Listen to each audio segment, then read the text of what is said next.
Kal Halal Yahweh Bahasham Yahushai Bahasham Rakakadash Brakta Yahweh Brakta Yahushai. Shalom. Shalom. Double honor to Elder Jim as great Muslim. Shalom. Shalom. All right. The lawgiver as spoken by Cornelius in Planet of the Apes, a movie, not the scriptures. Beware the beast man, for he is the devil's pawn, alone among God's primates. He kills for sport, or lust, or greed. Yea, he will murder his brother to possess his brother's land. Let him not breed in great numbers, for he will make a desert of his home and yours. Shun him, drive him back into his jungle lair, for he is the harbinger of death. Come, brother. The brother was reading an excerpt from the movie The Planet of the Apes, the original Planet of the Apes, starring Charlton Heston and Roddy McDowell, as well as other actors. And in that excerpt, it was talking about the Beast Man. It was naming attributes of the Beast Man and how he operates. And even though that's a movie, there are scriptures in the Bible that can back that up, such as Job chapter 9 and verse 24. The earth is given into the hand of the wicked. He covereth the faces of the judges thereof. If not, where and who is he? So this is talking about the earth is given into the hand of the wicked. The wicked are the Edomites, the so-called white man, the oppressor that goes around raping, pillaging, killing, and causing destruction. That's the wicked. The sentence that says he covereth the faces of the judges, that happened in the Renaissance movement when the artwork and other works that was in existence that proved who the Israelites were at that time and still are, they whitewashed it, whitewashed history, whitewashed relics, whitewashed artifacts. When it came to certain figures, so forth, they busted the noses on the figures so they wouldn't have a defined nose to make it so they could see that this was somebody of color and ethnic person. So that's where that happened. And then if not, where and who he is.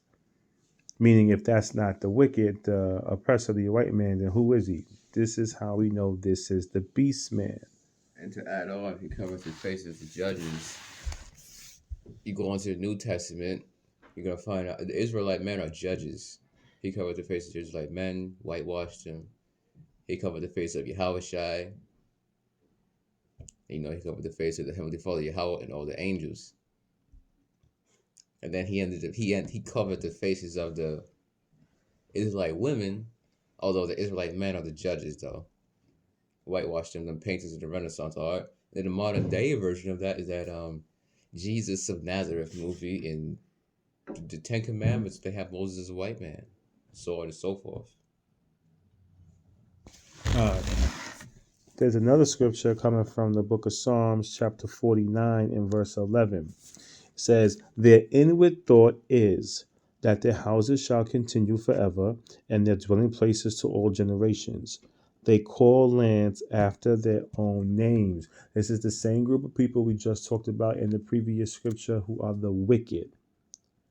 They want to set themselves in places and set themselves in high dwelling places forever. That's never going to end and never going to stop. That's what they want to do from generation to generation. And then the other interesting thing is they call their lands after their own names. So they conquered lands and called them after their own names. To give an example, America. Who was America named after? The name America comes from Amerigo Vespucci, an Italian explorer and merchant who sailed to the New World in the 16th century. So America is named after Amerigo Vespucci. Give an example.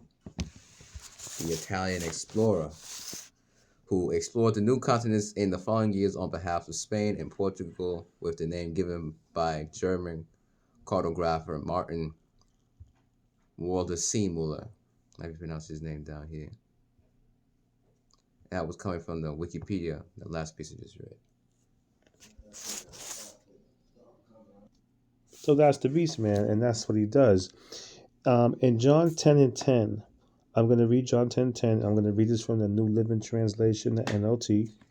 The thief's purpose is to steal and kill and destroy. And who's the thief? The thief is the wicked. The thief is the Edomite, the so-called white man. That's what they do, steal, kill, and destroy. But my purpose is to give them a rich and satisfying life. The last sentence is for those that are serving Yahweh Bashem Yahweh Shai to receive that rich and satisfying life. The top verse above is about the wicked, the beastmen, and what they do. They steal, kill, and destroy. God, they conquered this America over here and named it after their own land, and so on and so forth with the other lands they did that to. John chapter 8, verse 44. Red letter words of Yahushai. Ye are of your father the devil, and the lust of your father ye will do. He was a murderer from the beginning, and abode not in the truth, because there is no truth in him. When he speaketh a lie, he speaketh of his own, for he is a lie and the father of it. Esau is the devil. He's a murderer. And these are the words of Yahushai. He went to other lands, murdered, pillaged, took the men's wives, raped them, did all atrocities and tortured the people, and stole from them. Thief. This man is the devil. He's a beast man.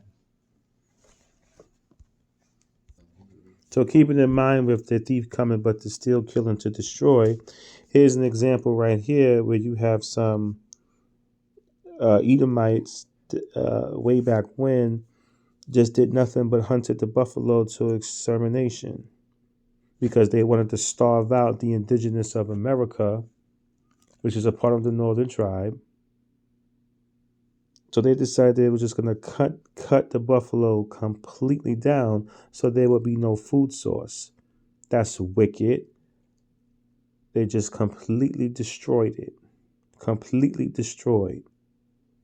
And had no type of remorse whatsoever. And even to this day, these wicked people have no remorse of what they did and how they did it to the so-called children of Israel and what they've done to the world. This is another example of stealing, killing, and destroying. So this engraving by Huys van Wing and Theodore de Bry depicts the atrocities committed by Spanish explorers on the indigenous people of the Caribbean, described by Bartolomé de las Casas, Peace Palace Library, the Netherlands. They have no, there's no reason for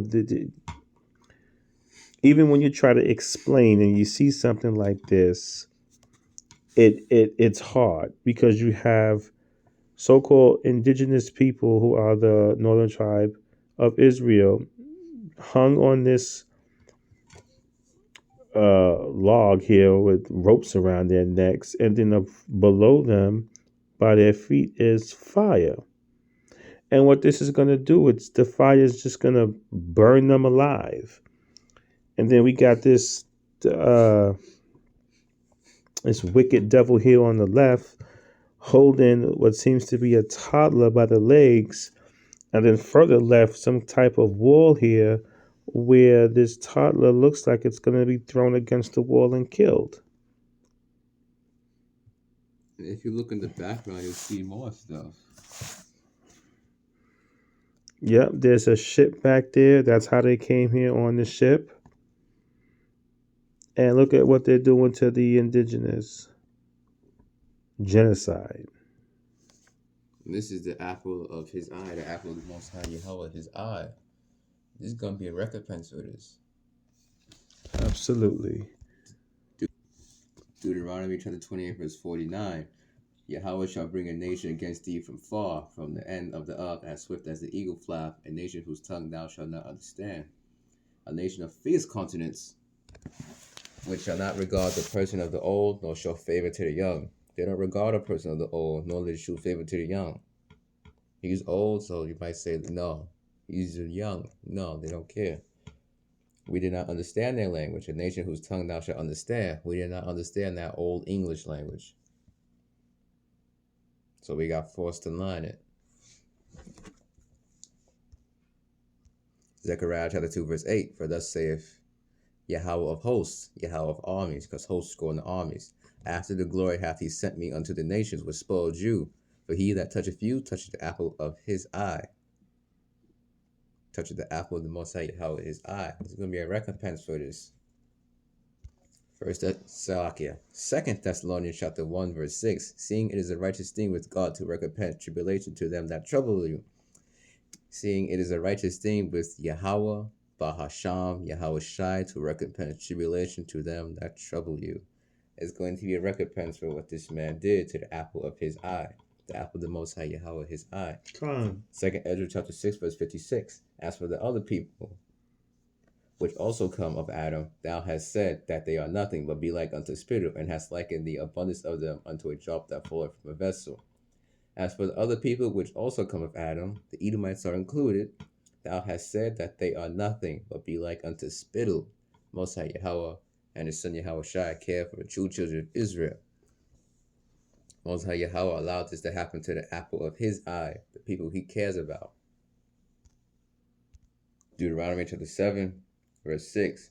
For thou art an holy people unto Yahweh thy Alahayaka, Yahweh thy God, Yahweh thy power. Yahweh thy God hath chosen thee to be a special people unto himself above all people that are upon the face of the earth. Deuteronomy chapter 7, verse 6. For thou art an holy people unto Yahweh thy God. Yahweh thy God hath chosen thee to be a special people unto himself above all people that are upon the face of the earth. The Most High Yahweh is our power, our God. That's what we can. Yahweh did not set his love upon you, nor choose you, because ye were more in number than any people, for ye were the fewest of all people. But because Yahweh loved you, and because he will keep the oath which he hath sworn unto your fathers, hath Yahweh brought you out with a mighty hand, and redeemed you out of the house of bondmen, from the hand of Pharaoh, king of Egypt. So Most High Yahweh and his son Yahweh Shai truly do care for the Israelites. There's going to be a recompense for what this man did to the apple of his eye. They ain't getting away with it. This is a special people. That's right. Unto Yahweh Bahasham, Yahweh Shai. It's special. Deuteronomy chapter 32, verse 8. When the Most High divided to the nations their inheritance, when he separated the sons of Adam, he set the bounds of the people according to the number of the children of Israel. Verse 9. For the Lord's portion is his people. The word here for lords, is Yahweh. Jacob is the lot of his inheritance. He found him in a desert land, in the waste howling wilderness. He led him about, he instructed him, he kept him as the apple of his eye. As an eagle stirreth up her nest, flirteth over her young, spreadeth abroad her wings, taketh them, beareth them on her wings. So Yahweh alone did lead him, and there was no strange God with him. He made him ride on the high places of the earth, that he might eat the increase of the fields, and he made him to suck honey out of the rock, and oil out of the flinty rock. And it goes on. Most High Yahweh and his son Yahweh Shai care for the true children of Israel. 2 Ezra chapter 5, verse 33. So verse 27. 2 Ezra chapter 5, verse 27. And among all the multitudes of people thou hast gotten thee one people, and unto this people whom thou lovest thou givest a law that is approved of all. And now, O Lord, why hast thou given this one people over unto many? And upon the one root hast thou prepared others? And why hast thou scattered thy only one people among many? And they which did gainsay thy promises, and believe not thy covenants, have trodden them down. If thou didst so much hate thy people, yet shouldest thou punish them with thine own hands? Now when I had spoken these words, the angel that came to me the night afore was sent unto me, and said unto me, Hear me, and I will instruct thee. Hearken to the thing that I say, and I shall tell thee more. And I said, Speak on, my Lord. Then said he unto me, Thou art sore troubled in mind for Israel's sake. Lovest thou that people better than he that made them? And I said, No, Lord, but of very grief have I spoken, for my reins pain me every hour while I labor to comprehend the ways of the Most High and to seek out part of his judgment, the way of the Most High. And he said unto me, Thou canst not. And I said, Wherefore, Lord? Whereunto was I born then? Or why has not my mother's womb then my grave, that I might not have seen the travail of Jacob, and the wearisome toil of the stock of Israel?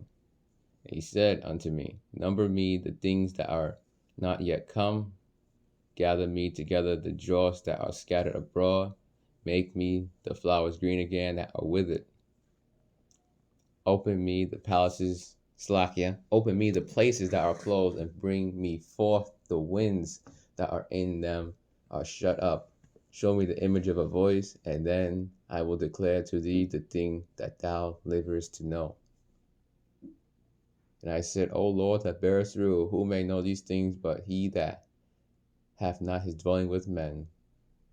As for me, I am unwise. How may I then speak of these things whereof thou askest me? Then said he unto me, Like as thou canst do none of these things that I have spoken of, even so canst thou not find out my judgment, or in the end the love that I have promised unto my people. Now you see in 2nd Esdras, Most High Yahweh cares about the children of Israel, and his son, the Father Yahweh and his son Yahweh Shai are on one accord. In the scriptures you go about, I and my Father are one, on one accord, not one entity. Most High Yahweh and his son Yahweh Shai care about the children of Israel. There's going to be a judgment for everything that Esau has done. You know, fire is a horrible way to go out, but Esau did to the children of Israel. He did some horrible things to them. Not just kill them, behead them, shoot them in the head. He did some horrible things to them. The men, the women, the children. Oh, for the sisters, the GYN doctor, Esau was experimenting with that on the slave women without pain medication.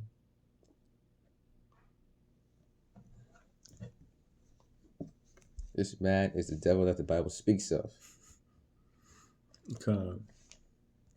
Judgment. He that leadeth in the captivity shall go into captivity.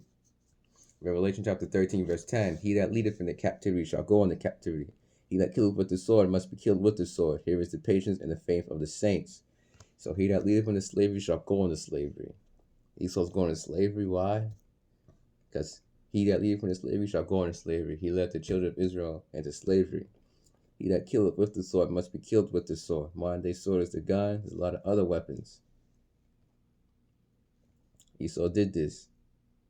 He's going to be killed with the sword. Here's the patience and the faith of the saints. Here's the patience and the faith of the elect. Job chapter 30, verse 1. Beware the beast man, for he is the devil's pawn. That's not what it says in Job 30.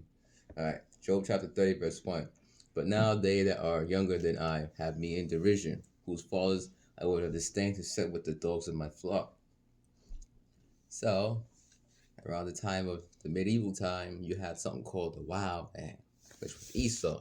Supposed to be mythological. That was Esau in his base man state. Job, I would have disdained to set with the dogs of my flock. They will try and mate with the dogs, and then they might try and eat the dogs after. I wouldn't want him with the dogs of my flock either. This man is... He was wild then. He was uncivilized. You know, there's a thing with slavery. When the slaves was enslaved in the mornings, I got the story right. The slave would take one bucket of water, and they would each wash their face with it, and then blow their nose in it, and then pass it on. So the water was full of boogers, snots from each other, and the Edomites was washing each other's face with that. This man is that sounds like something the trolls would do from The Hobbit. Disgusting. These people was disgusting. Verse 2. Yea, whereto might the strength of their hands profit me, in whom old age was perished. If you go back to verse 1, but now they that are younger than I have me in derision. Who was I talking about? Esau, Jacob's brother. In Job, if you also go, Job chapter 30, verse 8, they were children of fools, yea, children of base men. They were viler than the earth. They were viler than the earth. Man was in a low state then. This man's disgusting. Didn't have no clothes on. This man is Butt filthy naked. and wicked. Butt naked out there running around. And they was fighting against the Moors. They was fighting against the Israelites ruling that time period for that 1,000 years in the book of Revelation. The Moors were Israelites. Revelation chapter 20, verse 7. And when the 1,000 years are expired, Satan will be loosed out of his prison. You got it? All right, verse 1. And I saw an angel come down from heaven, having the key of the bottomless pit and a great chain in his hand. That bottomless pit is where? That is Europe. To prove pits are lands in scriptures, go to 2 Ezra chapter 5, verse 24.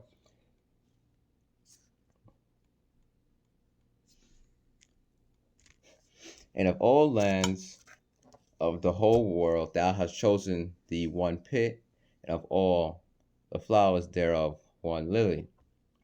So that proves that lands are pits.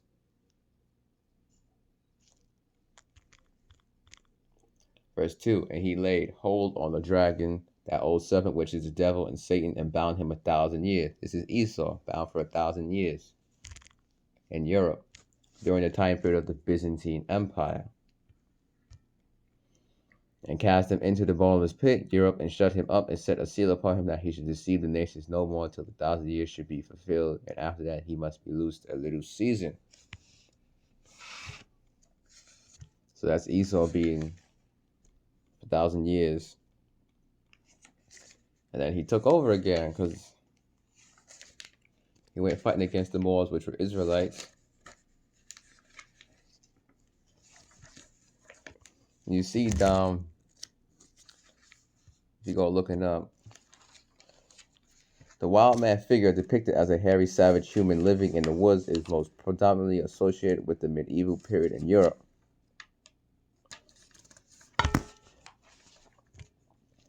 That was Esau. And notice Europe. Europe is the bottomless pit. And he ended up fighting the Moors, which were Israelites, and he became more civilized once again.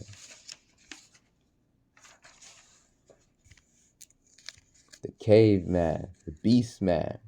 Because there is no such thing as trillions of years ago, the earth was here and humans went from the hoo-hoo and evolved like that. That didn't happen like that.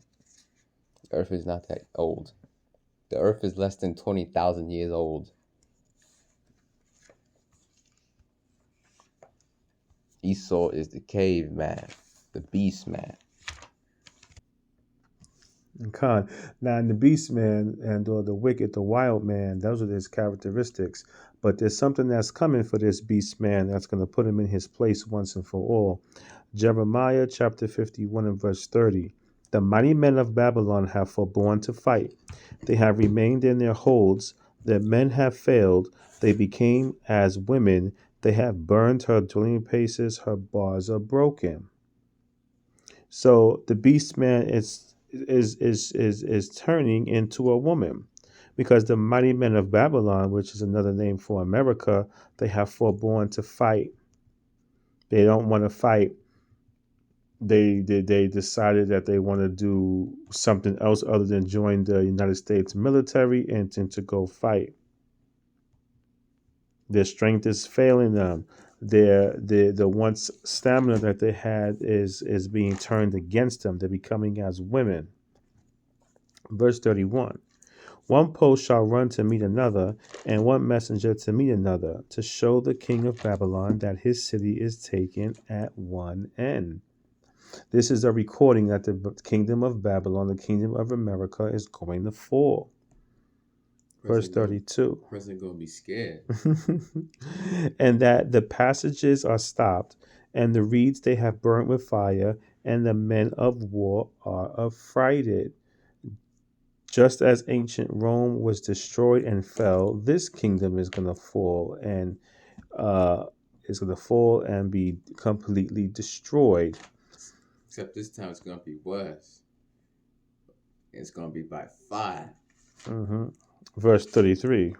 For thus saith the Lord of hosts, the power of Israel, the daughter of Babylon is like a threshing floor. It is time to thresh her. Yet a little while, and the time of her harvest shall come. Harvest is the end of the world.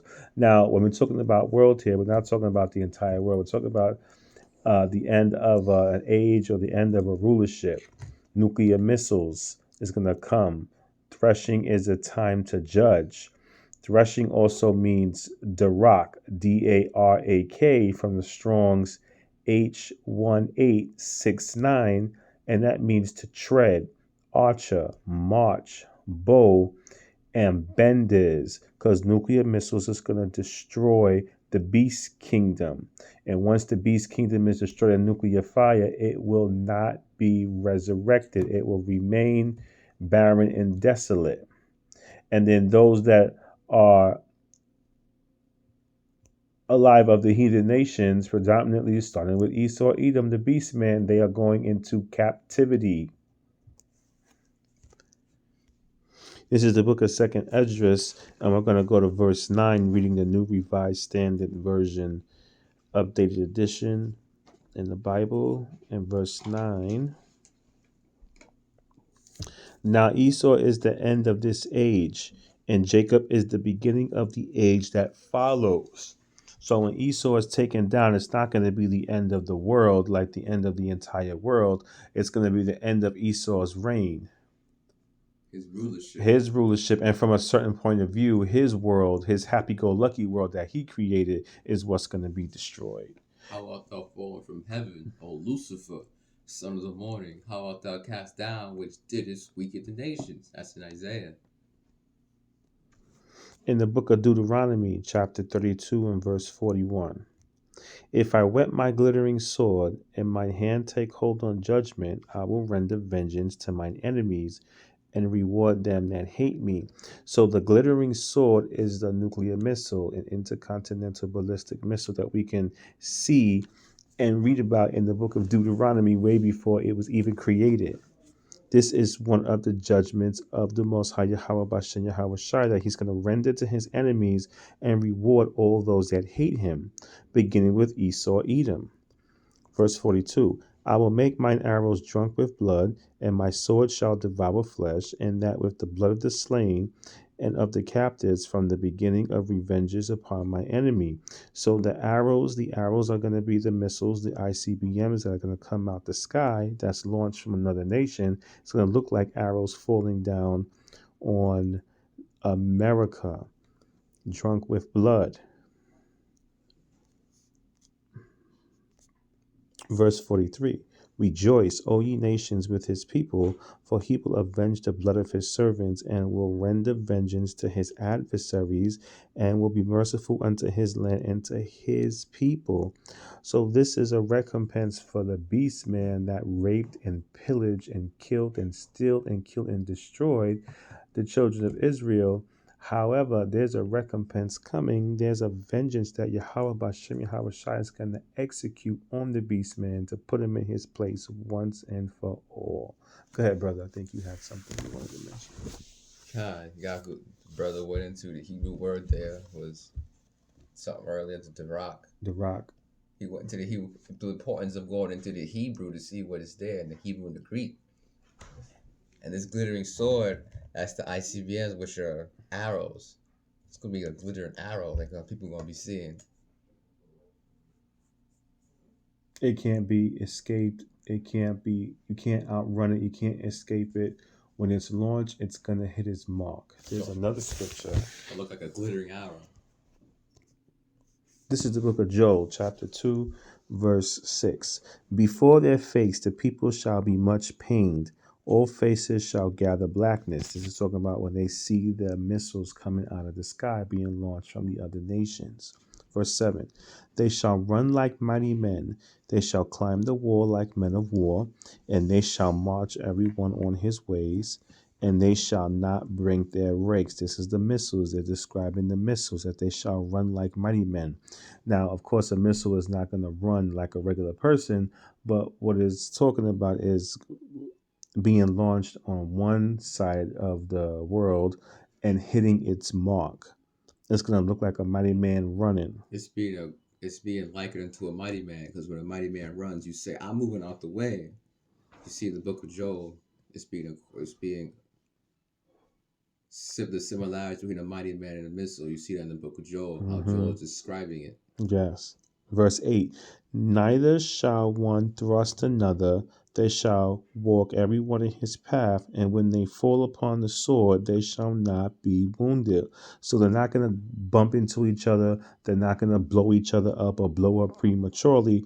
They're going to fulfill its course and the coordinates that it was entered into it to hit the target. And when they fall upon the sword, they shall not be wounded. So they are going to hit their targets and they're going to cause destruction. No missile defense system is going to be able to prevent it. Resistance to the missiles is futile. You will be destroyed. The Star Trek references. And Yahweh is going to come like all the holy angels and fight and damn everything up. Now in Isaiah chapter 14 verse 12, how art thou fallen from heaven, O Lucifer? Lucifer meaning light bearer, because Lucifer means what? It means light bearer. And this is Esau's heaven. This is heaven played out upon earth. Heaven, a condition played out upon earth. This is Esau's kingdom. He's exalted in his kingdom. The elites of Esau, the Rothschilds, the bankers, the Oppenheimers, the Rockefellers. Esau is going to be falling down from his esteemed place. O Lucifer, son of the morning, how art thou cut down to the ground, which didst weaken the nations? He will make something, what's that thing? Beware the Beast Man in that movie. He will make a desert of his home, and yours is going to be cut down to the ground, which didst weaken the nations. It's going to be cut down by Yahweh Shai and all the holy angels in the ICBMs, intercontinental ballistic missiles, nuclear missiles, declaring sword. Go on the blue letter, or Lucifer. Strong's H 1966. Haleo. Haleo. Lucifer equal light bearer. Alright, you're in a cave, make it a dark room. Power went out, you're in a dark room, you put a flashlight. You are now a light bearer. You're Lucifer, you have a flashlight.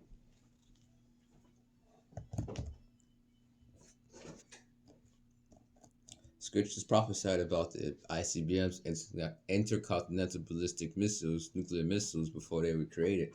Isaiah chapter 54, verse 16. Behold, I have created the smith that blow off the coals in the fire, and I bring forth an instrument for his work, and I have created the waster to destroy.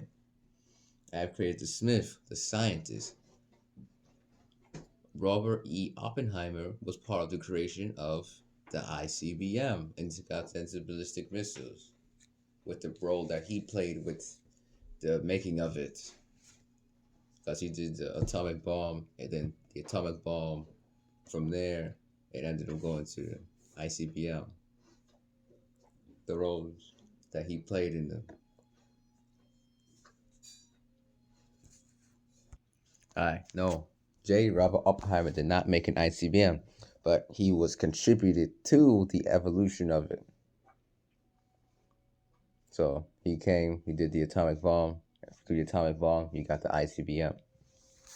Give an example of the smith that blow off the coals in the fire, and that bring forth an instrument for his work.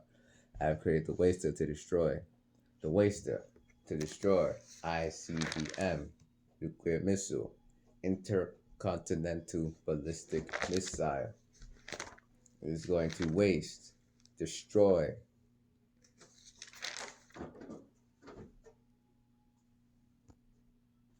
Man's goings are of Yahweh Bahasham Yahweh Shai. How then can a man understand his own way?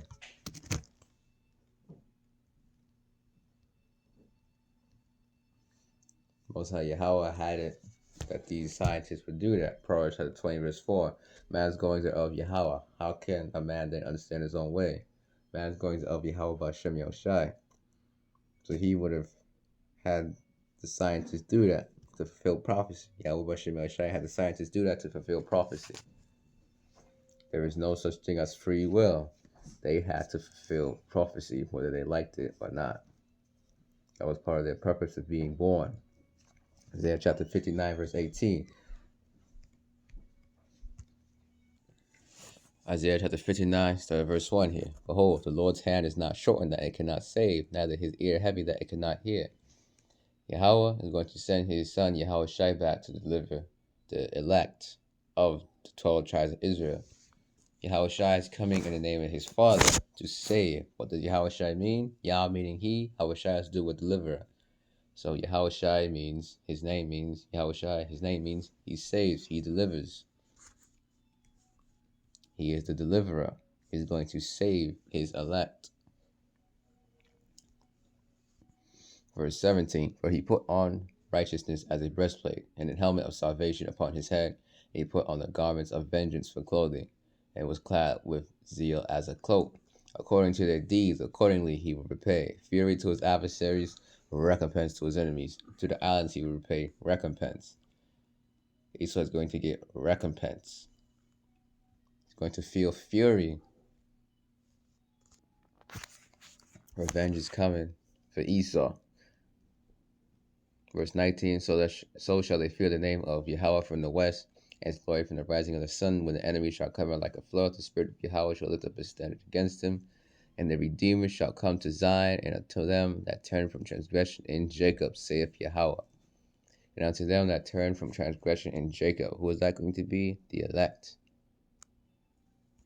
This edification came from inspiration, of course, through the power of the Holy Spirit, from Yahweh by Shem Yoshai, after hearing the After Street ministry camp with the elder apostles, where Elder Apostle Tahar, Elder Apostle Gabar was there to talk about the wild man. Now it goes back to the beginning. Beware the beast man, for he is the devil's pawn, alone among God's primates. He kills for sport, or lust, or greed. Yea, he will murder his brother to possess his brother's land. Let him not breed in great numbers, for he will make a desert of his home and yours. Shun him, drive him back into his jungle lair, for he is the harbinger of death. God. So, feel free to take notes on the scriptures that was quoted and the scriptures that was read out.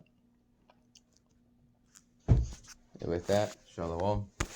Ka halal Yahweh Basham Yoshai Basham Rakakodash. Barak the Yahweh, Barak the Yahweh Shai. Shalom. Shalom. Double honor to other GMS Great Muslim. Shalom.